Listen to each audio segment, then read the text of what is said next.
¿Por qué la derecha avanza? ¿Qué hace que la derecha o qué le permite a la derecha avanzar? Cuando nos referimos a la derecha, no nos referimos a cualquier tipo de movimiento.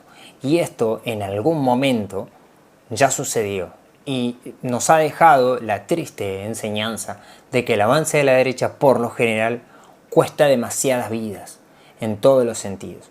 Por eso la pregunta es, ¿por qué puedo estar afirmando que en este momento avanzan las derechas? Antes de comenzar, suscríbete al canal de YouTube y seguimos con estas pequeñas pastillitas de saber. Para poder entender por qué las derechas emergen o cuándo podemos compararla con un proceso similar, tenemos que irnos hasta la Primera Guerra Mundial, donde obviamente se va a dar el origen de dos de los movimientos de derechas más conocidos, como son el fascismo y el nazismo. Entre el fascismo y el nazismo hay otra cantidad de movimientos de derecha que no han cobrado esa envergadura, pero que no dejan de ser parte de lo que podríamos llamar ese clima de época. En principio, lo que nos pone en escenario es que la Primera Guerra Mundial, de alguna manera como una guerra imperialista, como la llamaba Lenin, esa guerra imperialista lo que lleva es del contexto, o se desprende del contexto del proceso del liberalismo.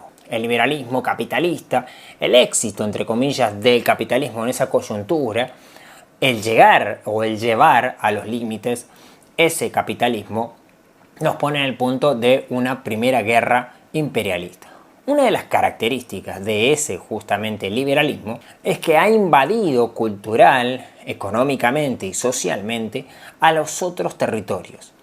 Eso generó una resistencia en esos otros territorios desde una mirada nacionalista, siempre entre comillas si es posible. Eso sería como una primera instancia de ese contexto. Pero además de eso, esos mismos nacionalismos, entre comillas, que después se van a empezar a abrir, también están asociados a otros movimientos sociales. No necesariamente los que podríamos llamar radicalizados, organizados o de carácter de clase. ¿Cuáles son esos movimientos sociales? Muchas veces son movimientos de identidad nacional, en busca de la independencia contra un imperio, en Bulgaria, en Rumania, en Polonia, en muchos de los territorios. Podríamos incluir, si quieren, a los irlandeses, a los vascos. Todos esos territorios están reclamando una identidad y tienen características de movimientos sociales. Un caso muy particular sería Garibaldi, o sea, un independentista o un nacionalista italiano que no necesariamente está asociado a un nacionalismo de tipo de derecha o nacionalista. No quiere decir que los garibaldianos luego después no vayan girando hacia la derecha. Pero volviendo a esta lógica, en esos movimientos sociales hay un crisol de un montón de conflictos que tienen que ver con cuestiones locales. Pero esos movimientos sociales son movimientos de envergadura y de características altamente populares, que por lo tanto se acercan bastante, por esta lógica popular, a los ahora sí organizados movimientos socialistas, comunistas o anarquistas, que en este momento no amerita el esfuerzo de explicarlos, pero lo interesante es que podríamos, en una mirada rápida y sin profunda en el análisis, identificar a los movimientos sociales con todos estos movimientos populares y de clase organizados. Eso sería la convulsión social, que llega a su punto máximo, si se quiere, en una mirada sesgada, y es necesario que nos pongamos en la mirada sesgada, nos lleva a la Revolución Rusa del 17, liderada por los dos fragmentos de los socialistas o comunistas rusos, que van a devenir con el paso del tiempo en la Unión Soviética. Ese sería el contexto de lo social. En el contexto del resultado de la guerra, ese patriotismo va a quedar dañado y va a quedar afectado.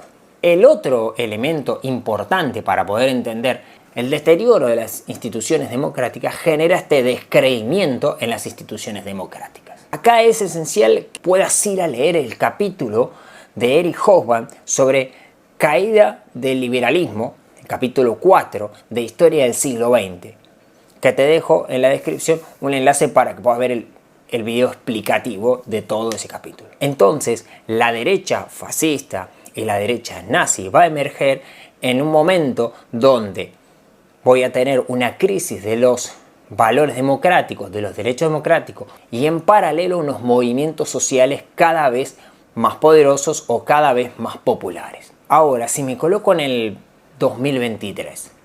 ¿Cuál es la coyuntura en particular de Argentina?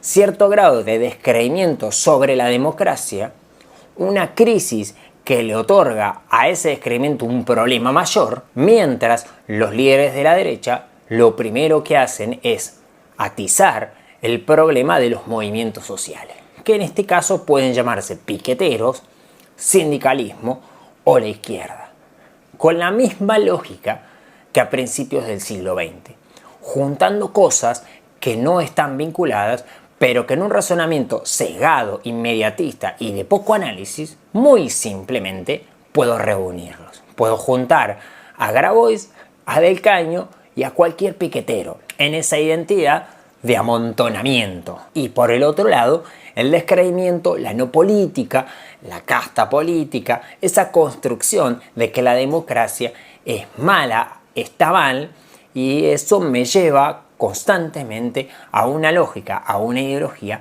propia de la derecha. La derecha se sirve de esas tres herramientas para después manipularlas y usarlas en beneficio de los intereses de los cuales sí son representativos.